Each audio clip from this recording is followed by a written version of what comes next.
بسم اللہ الرحمن الرحیم ام حسبتم ان تدخلوا الجنۃ ولما یأتکم مثل الذین خلوا من قبلکم مستهم البأساء والضراء وزلزلوا حتى يقول الرسول والذین آمنوا معه متى نصر اللہ الا ان نصر اللہ قریب۔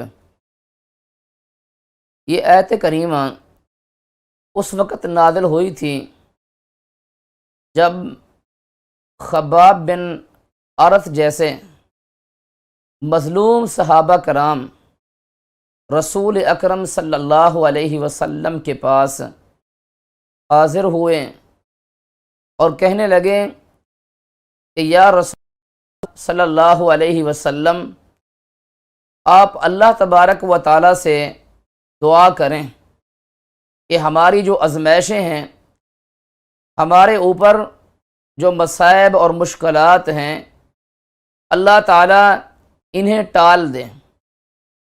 تو یہ آیت کریمہ نازل ہوئی اور اللہ تبارک و تعالیٰ نے اس آیت کریمہ کے اندر بیان کیا، ام حسبتم، کیا تم خیال کر رہے ہو، ان تدخلوا الجنہ، کہ تم جنت میں چلے جاؤ گے، ولما یأتکم مثل الذین خلوا من قبلکم، حالانکہ ابھی تک تمہارے پاس ان سابقہ لوگ جو ایمان والے تھے ان جیسے حالات تمہارے پاس نہیں آئے۔ مستہم البأساء، ان پر تو سختیاں آئیں اور مصیبتیں آئیں، وزلزلوا، اور انہیں ہلا کے رکھ دیا گیا، یہاں تک کہ خود رسول اور ایمان والے کہہ رہے تھے متی نصر اللہ، کہ اللہ کی نصرت کب آئے گی، الا ان نصر اللہ قریب، خبردار اللہ کی نصرت قریب ہے۔ یسألونک ماذا ينفقون قل ما انفقتم من خیر فللوالدین والاقربین والیتامی والمساکین وابن السبیل۔ عمرو بن جموح نے رسول اکرم صلی اللہ علیہ وسلم سے کئی طرح کے سوالات کیے۔ ان سوالات کا تذکرہ اللہ تبارک و تعالیٰ نے قرآن کریم کے اس مقام پر فرما دیا ہے۔ عمرو بن جموح کا پہلا سوال یہ تھا کہ کون سا مال خرچ کیا جائے۔ اللہ رب کریم نے فرمایا، اے میرے حبیب علیہ السلام، انہیں بتا دیجئے ما انفقتم من خیر، جو مال بھی تم خرچ کرو تو والدین پر خرچ کرو، اقربین پر خرچ کرو، یتامہ مساکین اور مسافروں پر خرچ کرو۔ اس آیت مبارکہ میں زکوٰۃ کا تذکرہ نہیں ہے، اس آیت مبارکہ میں نفلی صدقات کا تذکرہ موجود ہے۔ نفلی صدقات میں سے سب سے پہلے جو مستحق ہیں وہ والدین ہیں، والدین کے بعد پھر جو اقربین ہیں، یتامہ، مساکین اور مسافر ہیں۔ پھر اللہ تعالیٰ فرماتے ہیں ما تفعلوا من خیر فإن اللہ بہ علیم، جو بھی تم خیر کا کام کرو گے اللہ تعالیٰ اسے خوب جانتے ہیں۔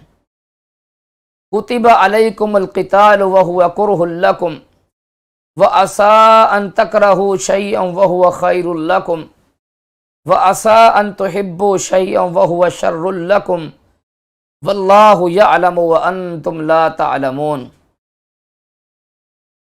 مکہ میں کچھ صحابہ کرام نے نبی کریم صلی اللہ علیہ وسلم سے اجازت مانگی کہ قتال کو ہمارے اوپر فرض کر دیا جائے، لیکن مکی دور میں یہ نہیں ہوا۔ صحابہ کرام رضوان اللہ علیہم اجمعین جب مدینہ چلے گئے تو ان پہ قتال فرض ہوا، لیکن اللہ تبارک و تعالیٰ فرماتے ہیں جب ہم نے ان پر قتال فرض کیا تو وہ اس سے پیچھے ہٹنے لگے۔ اللہ تعالیٰ نے اس کا تذکرہ اس مقام پہ کیا ہے، کتب علیکم القتال، قتال تم پر لکھ دیا گیا ہے اور یہ تمہیں مکروہ نظر آتا ہے، اور امید ہے کہ تم ایک شے کو مکروہ جانو حالانکہ وہ تمہارے حق میں بہتر ہو، اور ایک شے کو تم پسند کرو حالانکہ وہ تمہارے حق میں بری ہو، اور اللہ تعالیٰ جانتے ہیں اور تم نہیں جانتے۔ حقیقتوں کا پتہ اللہ کو ہے، حقائق کا پتہ اللہ کو ہے اور تمہیں اس کا علم نہیں۔ یسألونک عن الشہر الحرام قتال فیہ قل قتال فیہ کبیر وصد عن سبیل اللہ وکفر بہ والمسجد الحرام۔ نبی کریم صلی اللہ علیہ وسلم نے کچھ صحابہ کرام کو مقام نخلا کی طرف بھیجا اور ان سے یہ کہا کہ کفار مکہ کہ جن سے ہمیں خطرہ ہے کہ کسی وقت بھی کفار مکہ مدینہ پر چڑھائی کر دیں، ایسا ہے کہ مقام نخلا کی طرف تم چلے جاؤ اور ان کے حالات کا تم جائزہ لو۔ تو ان 8 لوگوں نے مقام نخلا پہنچ کر کفار مکہ کے ایک قافلے پر حملہ کر دیا، اور یہ جمادی الثانی کی آخری تاریخ تھی، غالباً 29 یا 30 تاریخ تھی۔ تو ان پر حملہ کر دیا اور ایک شخص کو قتل کر دیا اور ان کا مال مدینہ میں لے کر آ گئے۔ تو کفار مکہ نے اور یہودیوں نے مل کر ایک طوفان کھڑا کر دیا کہ جمادی الثانی کے بعد رجب کا مہینہ ہے، تو صحابہ کرام نے، نبی کے ساتھیوں نے رجب کا مہینہ جو کہ احترام کا مہینہ ہے، احترام والے مہینے میں قتال کیا ہے۔ اللہ تبارک و تعالیٰ نے اس مقام پہ اس بات کا تذکرہ کیا۔ وہ لوگ جنہیں اللہ کے نبی علیہ السلام نے مقام نخلا کی طرف بھیجا تھا، ان کے لیے 2 قسم کے مسائل کھڑے ہو گئے۔ ایک مسئلہ تو یہ تھا کہ نبی کی اجازت کے بغیر قتال کیا، اور دوسرا مسئلہ ان کے لیے یہ تھا کہ رجب کا مہینہ جو کہ احترام کا مہینہ ہے، جس کا احترام زمانہ جاہلیت کے اندر بھی تھا اور اسلام نے بھی اس کے احترام کو قائم فرمایا، رجب کے مہینے میں انہوں نے قتال کیا ہے۔ اللہ تبارک و تعالیٰ نے قرآن نازل کر کے فرما دیا، مشرکین سے اور یہودیوں سے کہہ دیا کہ تم قتال سے بڑھ کر بڑے بڑے گناہ کرتے ہو، اللہ کے دین سے روکتے ہو، اللہ کے دین کا انکار کرتے ہو، مسجد الحرام سے روکتے ہو، مسجد الحرام میں رہنے والوں کو یہاں سے نکال بھگاتے ہو، اور والفتنہ اس مقام پر لفظ فتنہ ہے۔ فتنہ کا معنی ہر قسم کی مزاحمت جو اسلام کے سامنے کھڑی کی جائے اسے فتنہ کہا جاتا ہے، اور تم فتنے پھیلاتے ہو۔ یہ سارے گناہ کے کام اکبر من القتل، قتل سے بڑے جرم ہیں۔ ولا یزالون یقاتلونکم، اور یہ ہمیشہ تمہارے ساتھ لڑتے رہیں گے تاکہ تمہیں یہ رد کر دیں تمہارے دین سے اگر ان کے بس میں ہو۔ اور جو شخص اپنی دین سے مرتد ہو جاتا ہے اور وہ کفر کی حالت میں اس کا انتقال ہوتا ہے، تو اللہ رب کریم فرماتے ہیں ان کے اعمال ضائع ہو چکے ہیں دنیا میں اور آخرت میں، اور ان کے لیے جہنم کی آگ ہے اور جہنم کے اندر ہمیشہ ہمیشہ رہیں گے۔ ان الذین آمنوا، بے شک وہ لوگ جو ایمان لائے اور جنہوں نے ہجرت کی اور اللہ کے راستے میں جہاد کیا، اولئک یرجون رحمت اللہ، یہ اللہ سے رحمت کے امیدوار ہیں، اور اللہ تبارک و تعالی معاف کرنے والا ہے، رحیم مہربان ذات ہے۔ یسألونک عن الخمر والمیسر، یہ سوال بھی عمرو بن جموح نے یہ بھی سوال کیا آپ سے شراب اور قمار بازی جوئے کے بارے میں پوچھتے ہیں۔ قل، انہیں بتا دیجئے، فیہما اسم کبیر، ان میں گناہ ہے اور فائدے بھی ہیں، لیکن گناہ ان کے فائدے سے زیادہ ہیں۔ شراب کی حرمت کے حوالے سے 3 آیات نازل ہوئیں۔ پہلی جو آیت کریمہ ہے، پہلا جو حکم ہے شراب کی قباحت کے حوالے سے، وہ یہی حکم تھا۔ دوسرے مقام پہ اللہ تبارک و تعالیٰ نے پھر کہا کہ شراب کی حالت میں نماز کے قریب نہ جایا کرو۔ تیسرے مقام پہ اللہ تبارک و تعالیٰ نے پھر قطعی طور پر شراب کو حرام کر دیا۔ انما الخمر والمیسر والانصاب والازلام رجس من عمل الشیطان فاجتنبوہ لعلکم تفلحون۔ ویسألونک ماذا ینفقون، اور یہ آپ سے پوچھتے ہیں کہ کیا خرچ کریں۔ قل، آپ انہیں بتا دیجئے، العفو، عفو کہتے ہیں زائد مال کو، جو آپ کی ضرورت سے زائد مال ہے اسے خرچ کرو۔ حدیث میں آتا ہے نبی کریم صلی اللہ علیہ وسلم نے ارشاد فرمایا کہ بہترین صدقہ وہ ہے جو غنا کے بعد ہو۔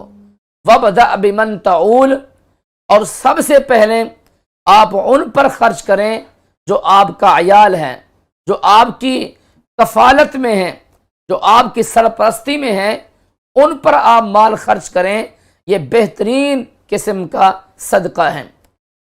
ایک حدیث میں آتا ہے صحابہ کرام سفر کے اندر تھے، نبی کریم صلی اللہ علیہ وسلم نے ارشاد فرمایا کہ اگر تم میں سے کسی کے پاس زائد سواری ہے تو اسے وہ دے دیں جس کے پاس سواری نہیں ہے، اگر کسی کے پاس زاد راہ ہے تو اس کو دے دینا چاہیے جس کے پاس زاد راہ نہیں ہے۔ صحابہ کرام فرماتے ہیں نبی کریم صلی اللہ علیہ وسلم نے مال کی تمام اقسام کا نام لیا، یہاں تک کہ ہم نے خیال کیا کہ زائد مال میں ہمارا کوئی حق نہیں ہے۔ تو اس مقام پہ بھی اللہ تبارک و تعالیٰ فرماتے ہیں وہ مال جو تمہاری ضرورتوں سے زیادہ مال ہے، فرمایا اسے میرے راستے میں خرچ کر دو۔ کذالک یبین اللہ لکم الآیات، اسی طرح اللہ تعالیٰ تمہارے سامنے اپنی آیات کو بیان فرماتے ہیں تاکہ تم دنیا اور آخرت کے معاملات میں غور و فکر کرو۔ وَيَسْأَلُونَكَ عَنِ الْيَتَامَى، آپ سے پوچھتے ہیں یتیموں کے بارے میں۔ اس آیت کریمہ سے پہلے 2 آیات یتیموں کے حوالے سے نازل ہو چکی تھیں۔ ایک وہ آیت کریمہ جس میں اللہ تبارک و تعالیٰ فرماتے ہیں کہ یتیم کے مال کے قریب بھی نہ جاؤ، اور دوسری وہ آیت کریمہ جس میں اللہ تبارک و تعالیٰ فرماتے ہیں کہ جو لوگ یتیم کا مال ناجائز طریقے سے کھا رہے ہیں وہ اپنے پیٹوں میں جہنم کے انگارے داخل کر رہے ہیں۔ ان 2 آیات کے بعد صحابہ کرام نے یتیموں کے مال کو اور ان کا کھانا پینا اپنے سے الگ کر دیا، تو جو یتیموں کے سربراہان تھے ان کے اوپر بھی پریشانی گزری، اور جو یتیم تھے ان کے لیے پریشانی، اس لیے کہ ان کے اندر اتنی استطاعت نہیں تھی کہ وہ مال کو سنبھال سکیں۔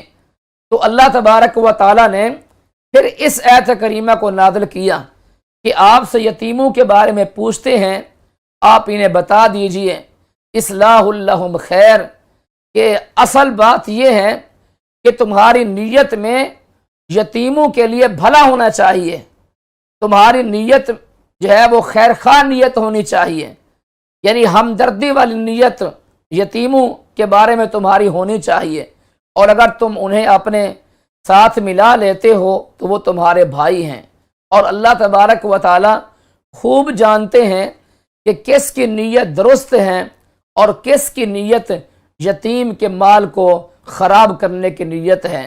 وَلَوْ شَاءَ اللَّهُ لَأَعْنَتَكُمْ، اگر اللہ تبارک و تعالی چاہتے تو تمہیں بھی تنگی میں ڈال سکتے تھے۔ ان اللہ عزیز حکیم، بے شک اللہ تبارک و تعالی کی ذات غالب ذات ہے، حکمت والی ذات ہے۔ وَلَا تَنْكِحُوا الْمُشْرِكَاتِ حَتَّى يُؤْمِنَّ، اس آیت کریمہ میں اللہ تبارک و تعالی فرماتے ہیں کہ اے لوگوں، مشرک عورت سے نکاح نہ کرو۔ وَلَأَمَةٌ مُؤْمِنَةٌ، اگر تمہیں لونڈی مومن مل جائیں تو یہ بہتر ہے مشرک عورت سے۔ وَلَوْ أَعْجَبَتْكُمْ، اگرچہ تمہیں مشرکہ عورت کا ظاہری حسن پسند ہو۔ وَلَا تُنْكِحُوا الْمُشْرِكِينَ، اور مشرکین کو اپنی بیٹیوں کا نکاح نہ دو جب تک کہ وہ ایمان نہیں لاتے۔ وَلَعَبْدٌ مُؤْمِنٌ، غلام مومن مل جائے وہ بہتر ہے آزاد مشرک سے، اگرچہ تمہیں وہ پسند ہی کیوں نہ ہو۔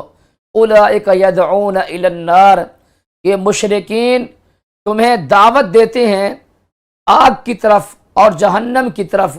واللہ یدعو الی الجنہ، اور اللہ تبارک و تعالی تمہیں جنت کی طرف پکار رہے ہیں اور مغفرت کی طرف اپنی اجازت سے۔ وَيُبَيِّنُ آیاتہ، اور اللہ تعالی اپنی آیات لوگوں کے سامنے بیان کرتے ہیں تاکہ لوگ نصیحت حاصل کریں۔ وَيَسْأَلُونَكَ عَنِ الْمَحِيضِ، یہ لوگ آپ سے سوال کرتے ہیں حیض کے بارے میں۔ حیض کے معاملے میں یہود اور نصارہ افراط اور تفریط کا شکار ہو گئے تھے۔ یہودیوں کا حال یہ تھا کہ حیضہ عورت کو بالکل الگ کر دیا کرتے تھے اور ان کے قریب بھی نہیں جاتے تھے، ان کے ہاتھ کا تیار کھانا یہودی استعمال بھی نہیں کرتے تھے۔ نصارہ کا حال یہ تھا کہ وہ حالت حیض میں بھی اپنی عورتوں سے مجامعت کر لیا کرتے تھے، لیکن اللہ تبارک و تعالی نے امت مسلمہ کو اعتدال کا راستہ بتایا۔ اللہ تعالیٰ فرماتے ہیں کہ حیض کے ایام میں جو عورت کے مخصوص ایام ہیں تم ان کے قریب جاؤ، ان کو اپنے ساتھ بٹھا بھی سکتے ہو، انہیں اپنے ساتھ کھلا بھی سکتے ہو، ان کے ساتھ لیٹ بھی سکتے ہو، لیکن جو مباشرت ہے، جو مجامعت ہے، وہ منع ہے۔ مجامعت سے منع کیا گیا، باقی تمام قسم کی جو زندگی حیض سے پہلے کی تھی وہ حالت حیض میں اسی طرح تم بسر کرو۔ یہ اعتدال کا راستہ ہے۔ اللہ تبارک و تعالیٰ نے افراط اور تفریط سے اللہ نے ہمیں جو ہے وہ بچنے کا حکم دیا ہے۔ یسألونک عن المحیض، یہ آپ سے حیض کے بارے میں پوچھتے ہیں، قل آپ انہیں بتا دیجئے، ہوا اذی، اذی کا معنی تکلیف ہے، اذی کا معنی گندگی ہے، اذی کا معنی بیماری ہے۔ فاعتزلوا النساء فی المحیض، اپنی عورتوں سے حالت حیض میں الگ رہا کرو۔ ولا تقربوہن، اور ان کے قریب نہ جاؤ جب تک کہ وہ پاک نہ ہوں، اور جب وہ پاک ہو جائیں پھر ان کے پاس جاؤ جہاں سے اللہ نے تمہیں حکم دیا ہے۔ ان اللہ، بے شک اللہ تبارک و تعالی توبہ کرنے والوں سے محبت فرماتے ہیں اور طہارت حاصل کرنے والوں سے اللہ تعالی محبت فرماتے ہیں۔ نساؤکم حرث لکم، تمہاری عورتیں تمہارے لیے کھیت ہیں۔ فاتو حرثکم، اپنے کھیت کے پاس جاؤ جہاں سے تم چاہو۔ وقدموا لانفسکم، اور اپنے لیے آگے بھیجو اپنے اعمال کو، اور اللہ تبارک و تعالی سے ڈرتے رہو۔ وَاعْلَمُوا، اور جان لو، انکم ملاقوہ، کہ تم اللہ سے ملنے والے ہو۔ وبشر المؤمنین، اور ایمان والوں کو جنت کی بشارت اور خوشخبری سنا دیجیے۔ وَلَا تَجْعَلُوا اللَّهَ عُرْضَةً لِأَيْمَانِكُمْ أَن تَبَرُّوا وَتَتَّقُوا وَتُصْلِحُوا بَيْنَ النَّاسِ وَاللَّهُ سَمِيعٌ عَلِيمٌ۔ نیکی کا کام نہ کرنے پر اور تقوی اختیار نہ کرنے پر اور اسی طرح لوگوں کی اصلاح نہ کرنے پر، یہ یعنی نیکی کے کام ہیں، نیکی کے کام نہ کرنے پر اللہ تبارک و تعالیٰ کو نشانہ بنانا، اللہ تعالیٰ کی قسمیں اٹھانا، یہ جائز نہیں ہے۔ اللہ تعالیٰ تو ہمیں نیکی کرنے کا حکم دیتے ہیں۔ اللہ فرماتے ہیں نیکیاں کرو، اللہ فرماتے ہیں تقوی اختیار کرو، اللہ تبارک و تعالیٰ فرماتے ہیں مخلوق کے درمیان صلح کرا دیا کرو۔ تو اللہ تعالیٰ فرماتے ہیں ان نیکی کے کاموں کے نہ کرنے پر مجھے نشانہ نہ بناؤ۔ وَلَا تَجْعَلُوا اللَّهَ عُرْضَةً لِأَيْمَانِكُمْ، اور نہ تم اللہ کو اپنی قسموں پر نشانہ بناؤ، ان تبروا، کہ تم نیکی نہیں کرو گے اور تقوی بھی اختیار نہیں کرو گے اور لوگوں کے درمیان صلح بھی نہیں کراؤ گے۔ اللہ تبارک و تعالیٰ کی ذات سمیع ذات ہے، علیم علم والی ذات ہے۔ لا يؤاخذكم الله باللغو في أيمانكم ولكن يؤاخذكم بما كسبت الله غفور حليم۔ اللہ تعالی تمہارا مواخذہ نہیں کرتے تمہاری لغو قسموں کا، یعنی جو لغو قسم وہ ہوتی ہے جو بغیر ارادے کے اللہ تعالیٰ کی قسم اٹھائی جائے، وہ لغو بالیمین اسے کہتے ہیں، اور دوسری جو قسم ہے اسے عقد بالیمین کہا جاتا ہے، یعنی وہ قسم جو پختہ ارادے سے قسم اٹھائی جائے تو اس کا کیا ہے مواخذہ ہے، اور اگر وہ قسم توڑی جاتی ہے تو اس کا کفارہ بھی ہے۔ اور قسم توڑنے کا کفارہ کیا ہے؟ 10 مساکین کو کھانا کھلانا، یا انہیں لباس پہنانا، یا غلام آزاد کرنا، یا پھر 3 دن کے روزے ہیں۔ یہ 4 قسم کے کفارے اللہ تبارک و تعالیٰ نے قرآن کریم کے دوسرے مقام پہ بیان فرمائے ہیں۔ لا یؤاخذکم اللہ باللغو فی ایمانکم، اللہ تبارک و تعالیٰ ان قسموں کا مواخذہ نہیں کرتے جو قسمیں بغیر ارادے کے اٹھائی جاتی ہیں، لیکن اللہ تعالیٰ تمہارا مواخذہ کریں گے ان قسموں پر جو پختہ ارادے سے قسمیں ہوں، اور اللہ تبارک و تعالیٰ معاف کرنے والا ہے، حلیم بردبار ذات ہے، حوصلے والی ذات ہے۔ للذین یؤلون من نسائہم، وہ لوگ جو اپنی عورتوں سے الا کرتے ہیں، یعنی تعلقات توڑ دیتے ہیں، ان کی جو مدت ہے تربص 4 اشہر، 4 ماہ ہے، 4 ماہ ان کی بیویاں انتظار کریں۔ فَإِنْ فَاءُوا، اگر وہ 4 ماہ کے اندر وہ رجوع کرتے ہیں تو ان اللہ غفور الرحیم، اللہ تعالیٰ معاف کریں گے، اور اللہ تبارک و تعالیٰ کی ذات مہربان ذات ہے۔ یعنی جو لوگ اپنی بیویوں سے الا کرنے والے ہیں، تعلقات توڑ بیٹھتے ہیں، تو اس کی جو مدت ہے وہ 4 ماہ ہے۔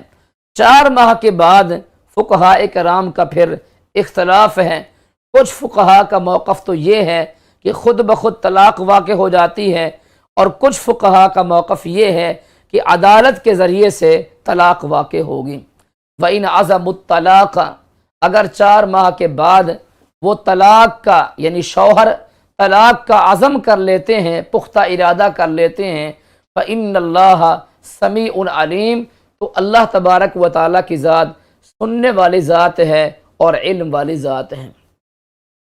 وَالْمُطَلَّقَاتُ يَتَرَبَّصْنَ، اور وہ عورتیں جنہیں طلاق دی جاتی ہیں وہ انتظار کریں 3 قروء، 3 قروء، قروء یہ جمع ہے قرء کی، اور کر کہتے ہیں حیض کو، 3 حیض وہ عورتیں انتظار کریں، یہ ان کی عدت ہے۔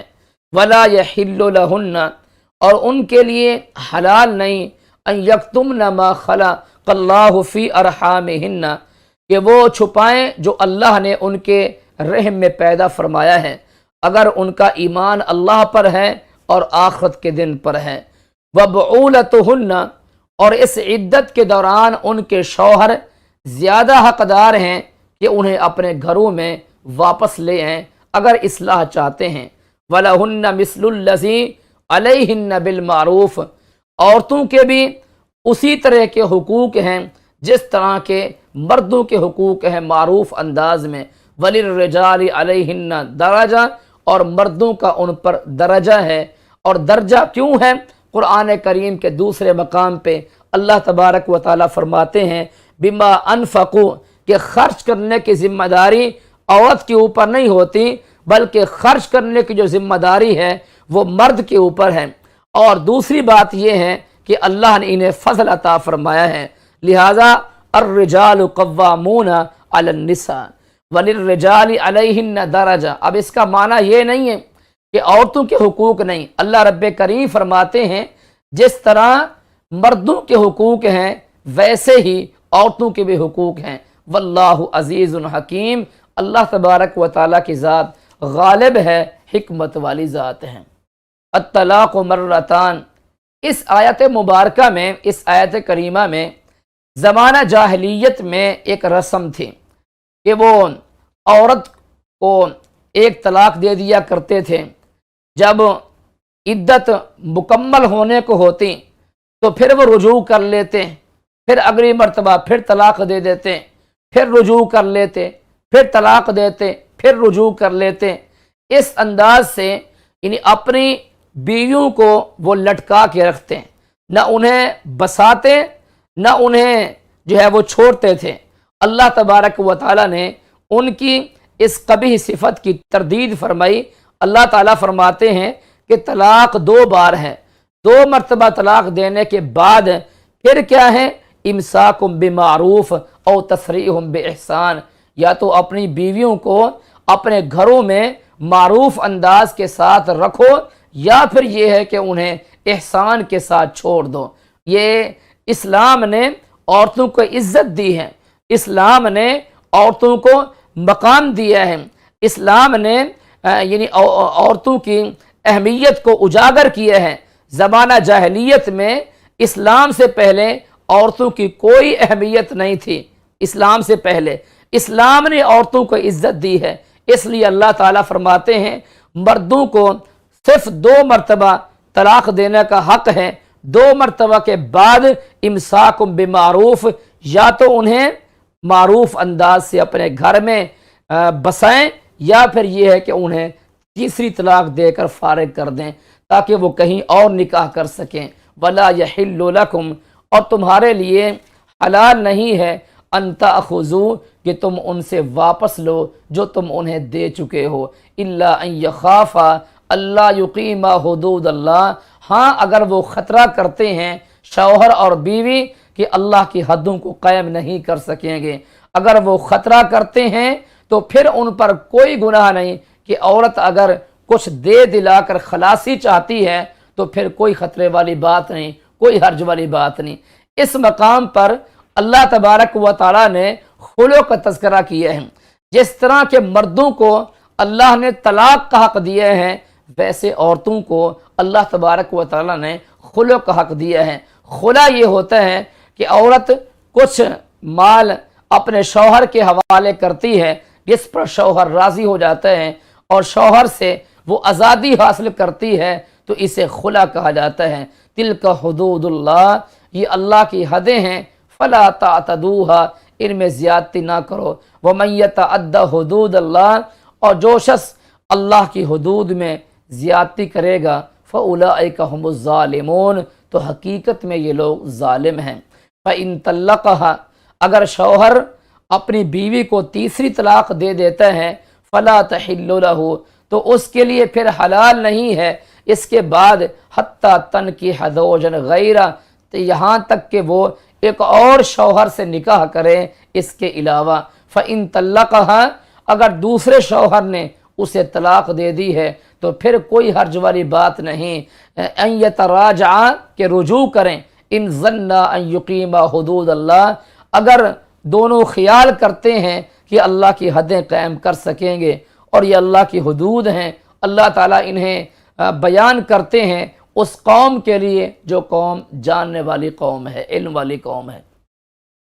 وَإِذَا طَلَّقْتُمُ النِّسَاءَ، اور جب تم عورتوں کو طلاق دو، فَبَلَغْنَ أَجَلَهُنَّ، وہ اپنی عدت کو مکمل کر لیں، فَأَمْسِكُوهُنَّ بِمَعْرُوفٍ، تو تم انہیں معروف طریقے سے رکھو یا انہیں چھوڑ دو معروف انداز سے، وَلَا تُمْسِكُوهُنَّ، اور نہ تم انہیں روک کے رکھو ضراراً، نقصان پہنچانے کے لیے تاکہ تم زیادتی کرو، اور جو شخص یہ کام کرے گا اس نے اپنے آپ پر ظلم کیا، اور اللہ تعالیٰ کی آیات کے ساتھ مذاق نہ کرو۔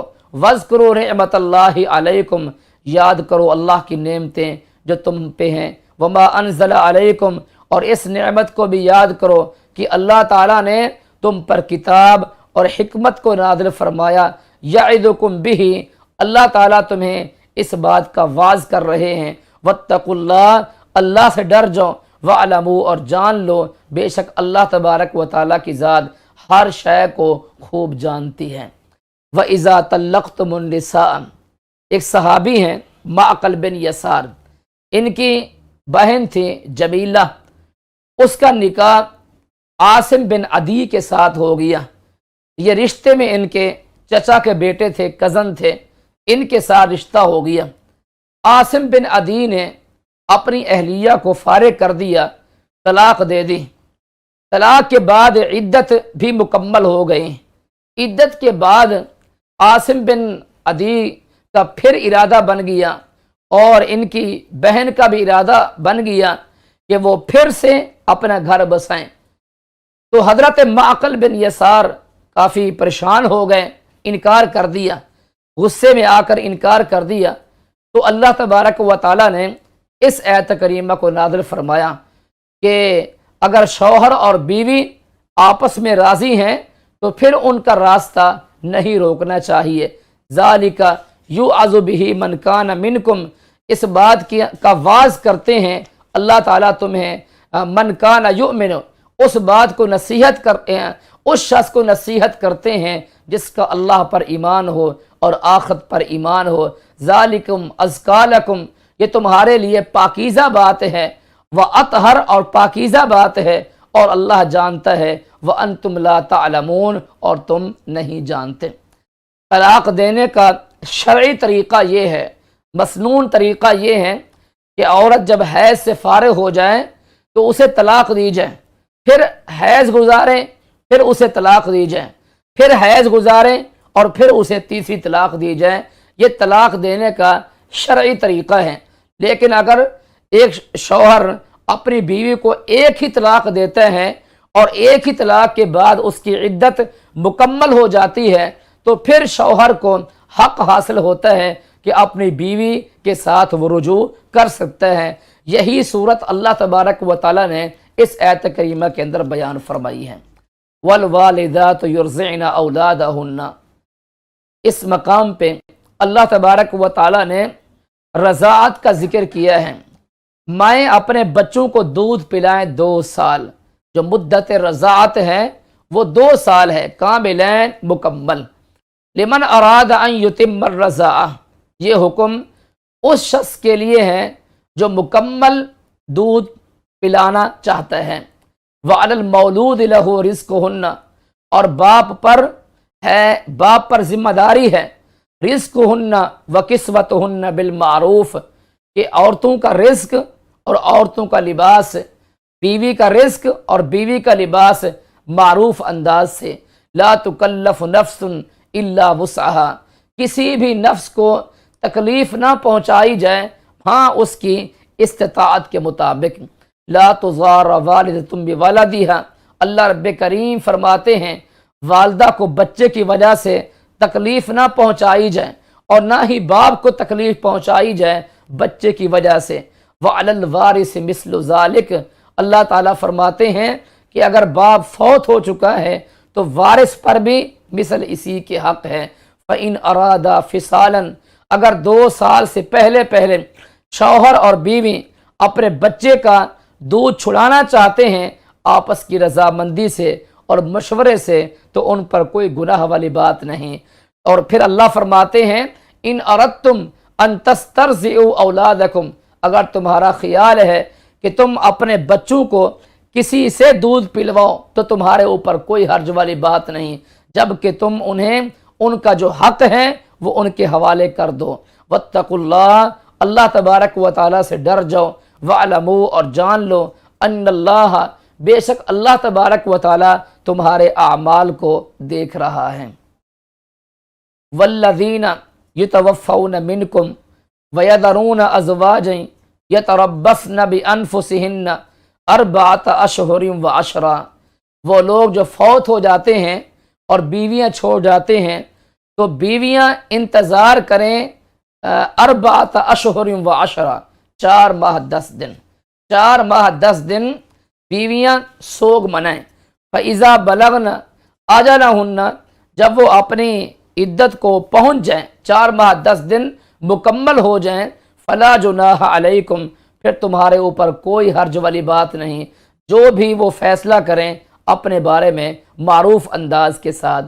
وَاللَّهُ بِمَا تَعْمَلُونَ خَبِيرٌ، اللہ تبارک و تعالیٰ تم پر، اللہ تعالیٰ بما تعملون، جو تم عمل کر رہے ہو، باخبر ذات ہے، خبر گیری کرنے والی ذات ہے، خبر رکھنے والی ذات ہے۔ ولا جناح علیکم فیما عرضتم بہ من خطبۃ النساء، اللہ تعالیٰ فرماتے ہیں کہ اگر تم نکاح کا پیغام اشارے سے بھیجتے ہو تو تمہارے اوپر کوئی حرج والی بات نہیں۔ او اکننتم فی انفسکم، یا تم نکاح والے معاملے کو، نکاح کے ارادے کو اپنے انفس میں، اپنے دلوں میں چھپا چکے ہو۔ عالم اللہ، اللہ تعالیٰ جانتے ہیں، انکم ستذکرونہن، کہ ان قریب تم ان کے سامنے تذکرہ کرو گے، ولیکن لا تواعدوہن، لیکن تم انہیں خفیہ ان کے ساتھ وعدے نہ کرو۔ الا ان تقولوا قولا معروفا، ہاں اچھی باتیں ان کے سامنے پیش کر سکتے ہوں۔ اصل بات یہ ہے اس آیت کریمہ میں یعنی اس عورت کا تذکرہ کیا گیا ہے جس عورت کا شوہر فوت ہو چکا ہے، اس کی جو عدت ہے، وہ احداد جو سوگ ہے، وہ 4 ماہ 10 دن ہے۔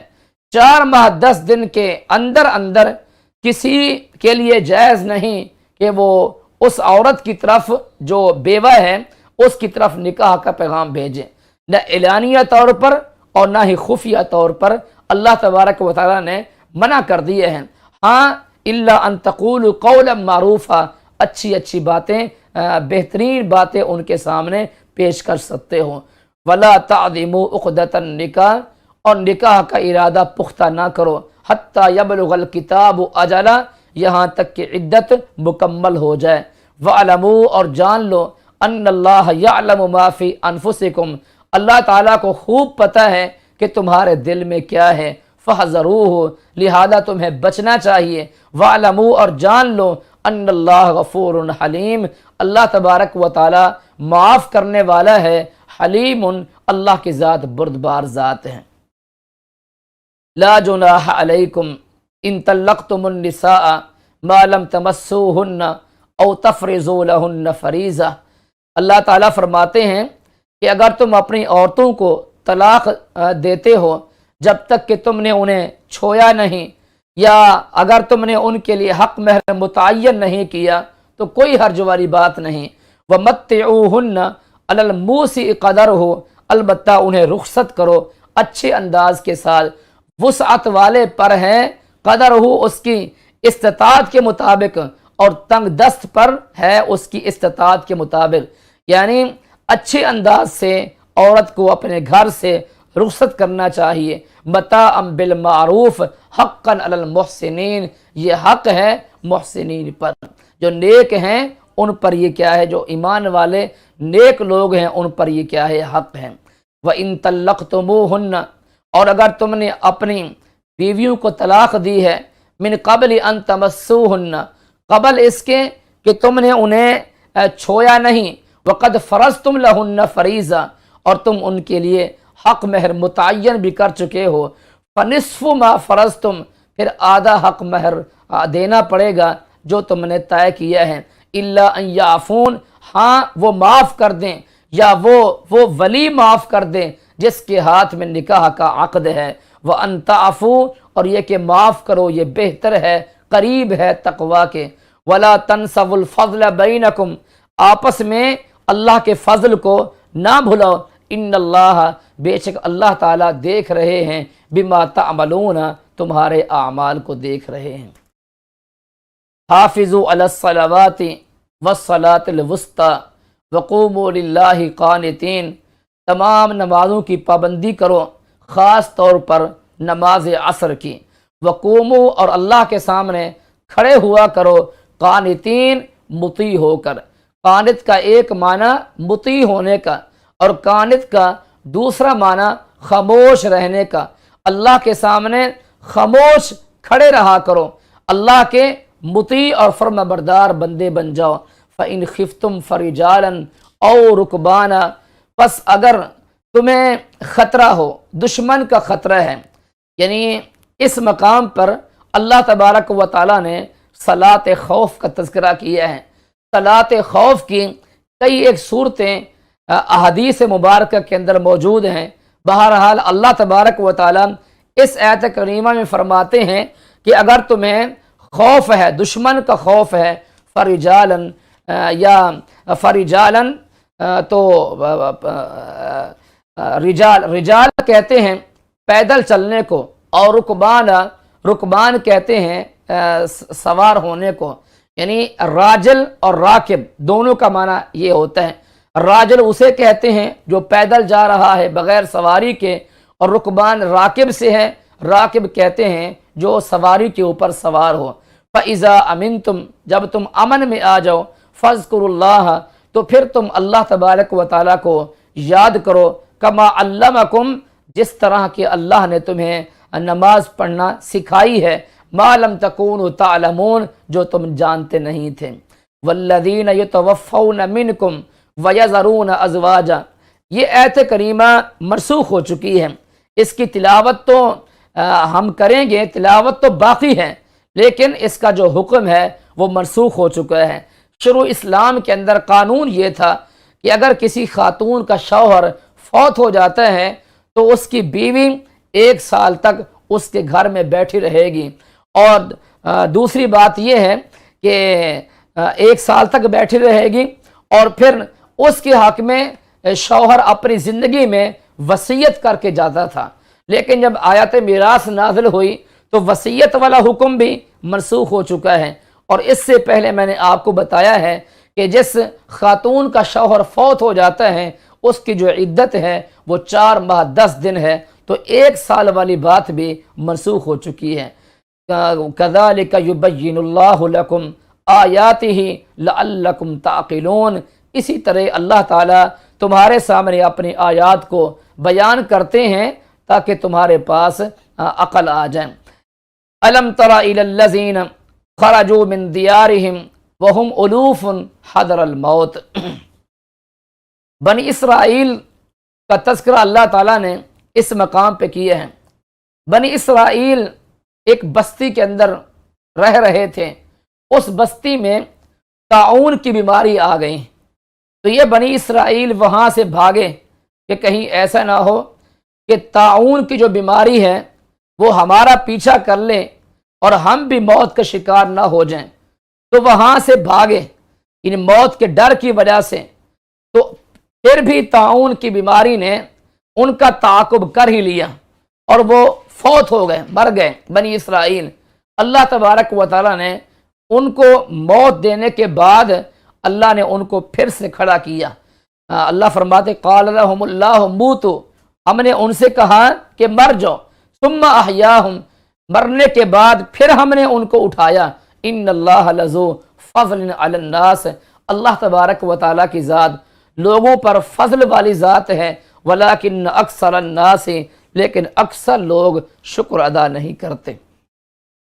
وقاتلوا فی سبیل اللہ، اللہ کے راستے میں قتال کرو۔ وَعْلَمُوا اور جان لو ان اللہ بے شک اللہ تعالیٰ سمیع سننے والی ذات ہے، علم والی ذات ہے۔ من ذا الذی یقرض اللہ کون ہے جو اللہ کو قرض دے، قرض حسنہ فیضاعفہ لہ اضعافا کثیرہ، اللہ تبارک و تعالی ڈبل در ڈبل کر کے اسے واپس کریں گے۔ واللہ یقبض ویبسط، اللہ تبارک و تعالی رزق تنگ کرنے والا اللہ ہے اور رزق کشادہ کرنے والا بھی اللہ ہے۔ وَإِلَيْهِ تُرْجَعُونَ اور اللہ کی طرف تم لوٹائے جاؤ گے۔ أَلَمْ تَرَ إِلَى الْمَلَإِ مِنْ بَنِي إِسْرَائِيلَ مِنْ بَعْدِ مُوسَى إِذْ قَالُوا لِنَبِيٍّ لَهُ مُبْعَثْ لَنَا مَلِكًا نُقَاتِلْ فِي سَبِيلِ اللَّهِ۔ اس آیت کریمہ میں اللہ تبارک و تعالی نے ایک قانون کی طرف اشارہ کیا ہے۔ بنی اسرائیل کے جو انبیاء تھے وہی ان کے ملوک، وہی ان کے بادشاہ ہوا کرتے تھے۔ یعنی سابقہ ادوار میں اللہ کا یہ اصول تھا، اللہ کا یہ قانون تھا کہ جو انبیاء تھے وہی ملوک اور وہی بادشاہ ہوا کرتے تھے۔ تو حضرت موسیٰ علیہ السلام کے بعد بنی اسرائیل نے اپنے دور کے نبی سے کہا کہ آپ ہمارے لیے بادشاہ مقرر کر دیں تاکہ ہم اللہ کے راستے میں قتال کریں۔ یعنی آپ کو چاہیے، آپ تو نبی ہیں، آپ ایک جو بادشاہ ہے وہ الگ سے ہمارے اوپر مسلط کر دیں، الگ سے ہمارے اوپر مقرر کر دیں تاکہ ہم اس کے ساتھ اپنے معاملات زندگی کو نمٹا سکیں۔ تو یہ انہوں نے کہا الم ترى، کیا آپ نے اس جماعت کی طرف نہیں دیکھا؟ بنی اسرائیل کی یہ جماعت تھی موسیٰ علیہ السلام کے بعد جب انہوں نے اپنے نبی سے کہا کہ ہمارے لیے بادشاہ مقرر کر دیجئے تاکہ ہم اللہ کے راستے میں قتال کریں۔ قال هل عصیتم ان کتب علیکم القتال، تو اس نبی نے بنی اسرائیل سے کہا میرا خیال یہ ہے، مجھے امید ہے کہ اگر تم پر قتال فرض کر دیا جائے تو تم قتال نہیں کرو گے۔ قالو، وہ آگے سے کہنے لگے ما لنا، ہمیں کیا ہوا ہے کہ ہم اللہ کے راستے میں قتال نہ کریں، حالانکہ ہمیں اپنے گھروں سے اور اپنے اہل سے ہمیں نکال دیا گیا ہے۔ جب اللہ نے ان پر قتال فرض کیا تولوا، تو پھر وہ پھر گئے، الا قلیلا منہم، ہاں قلیل لوگ تھے جو اپنے وعدے پہ قائم رہے۔ اللہ تعالیٰ ظالموں کو خوب جانتے ہیں۔ وقال لهم نبیہم، اور ان کے نبی نے ان سے کہا ان اللہ قد بعث لکم طالوت ملکا، اللہ تعالیٰ نے طالوت کو تم پر بادشاہ مقرر کر دیے ہیں۔ تو وہ کہنے لگے انا یکون لہ الملک علینا، یہ ہم پر حکمرانی کیسے کرے گا حالانکہ ہم زیادہ حقدار ہیں۔ ولم یؤت سعۃ من المال، اور اس کے پاس تو تنگ دستی ہے، اس کے پاس تو مال نہیں، ہمارے پاس مال ہے۔ فرمایا ان اللہ اصطفاہ، اللہ تبارک و تعالی جس کا انتخاب کرتے ہیں اللہ نے انہی کا انتخاب کیا ہے، اور اللہ نے انہیں علم کے اندر اور قوت کے اندر اللہ نے ان کو بڑھا دیا ہے۔ واللہ یؤتی ملکہ من یشاء، اللہ تعالیٰ اپنا ملک عطا فرماتے ہیں جسے وہ چاہتے ہیں۔ اللہ تبارک و تعالیٰ کی ذات واسع، اللہ تعالیٰ کی ذات واسع وسعت والی ذات ہے، علیم علم والی ذات ہے۔ وقال لهم نبیہم، اور ان کے نبی نے ان سے کہا ان آیت ملکہ، کہ اس کے ملک کی نشانی یہ ہے ان یاتیکم التابوت، کہ تمہارے پاس تابوت صندوق آ جائے گا، فیہ سکینۃ من ربکم، جس میں تمہارے رب کی طرف سے تمہارے لیے سکون ہے، اور اس صندوق کے اندر باقی ہے مما ترکا، جو چھوڑا ہے آل موسیٰ نے، آل ہارون نے، تحملہ الملائکہ، اس صندوق کو اٹھا کر لائیں گے فرشتے۔ ان فی ذالک، بے شک ان ساری باتوں میں البتہ نشانیاں ہیں تمہارے لیے اگر تم ایمان والے ہو۔ بسم اللہ الرحمن الرحیم۔ ام حسبتم ان تدخلوا الجنۃ ولما یأتکم مثل الذین خلوا من قبلکم مستهم البأساء والضراء وزلزلوا حتی یقول الرسول والذین آمنوا معه متی نصر اللہ الا ان نصر اللہ قریب۔ یہ آیت کریمہ اس وقت نازل ہوئی تھی جب خباب بن عرت جیسے مظلوم صحابہ کرام رسول اکرم صلی اللہ علیہ وسلم کے پاس حاضر ہوئے اور کہنے لگے کہ یا رسول صلی اللہ علیہ وسلم، آپ اللہ تبارک و تعالیٰ سے دعا کریں کہ ہماری جو آزمائشیں ہیں، ہمارے اوپر جو مصائب اور مشکلات ہیں، اللہ تعالیٰ انہیں ٹال دیں۔ تو یہ آیت کریمہ نازل ہوئی اور اللہ تبارک و تعالیٰ نے اس آیت کریمہ کے اندر بیان کیا، ام حسبتم، کیا تم خیال کر رہے ہو، ان تدخلوا الجنہ، کہ تم جنت میں چلے جاؤ گے، ولما یأتکم مثل الذین خلو من قبلکم، حالانکہ ابھی تک تمہارے پاس ان سابقہ لوگ جو ایمان والے تھے ان جیسے حالات تمہارے پاس نہیں آئے، مستہم البأساء، ان پر تو سختیاں آئیں اور مصیبتیں آئیں، وزلزلوا، اور انہیں ہلا کے رکھ دیا گیا، یہاں تک کہ خود رسول اور ایمان والے کہہ رہے تھے متی نصر اللہ، کہ اللہ کی نصرت کب آئے گی، الا ان نصرۃ کثیرۃ باذن اللہ، کہ کتنی قلیل جماعت غالب آ چکی ہے بہت بھاری جماعت پر اللہ کے حکم سے، اور اللہ تبارک و تعالیٰ کی ذات صابرین کے ساتھ ہیں۔ ولما برزوا، اور جب یہ طالوت کا لشکر جالوت اور اس کے لشکر کا مقابلہ کرنے کے لیے میدان میں جمع ہوئے، قالوا، تو دعا مانگی اللہ تعالیٰ سے، ربنا افرغ علینا صبرا وثبت اقدامنا وانصرنا علی القوم الکافرین، کہ اے اللہ ہمیں صبر عطا فرما اور ہمیں ثابت قدمی عطا فرما، کافر قوم پر ہماری نصرت فرما۔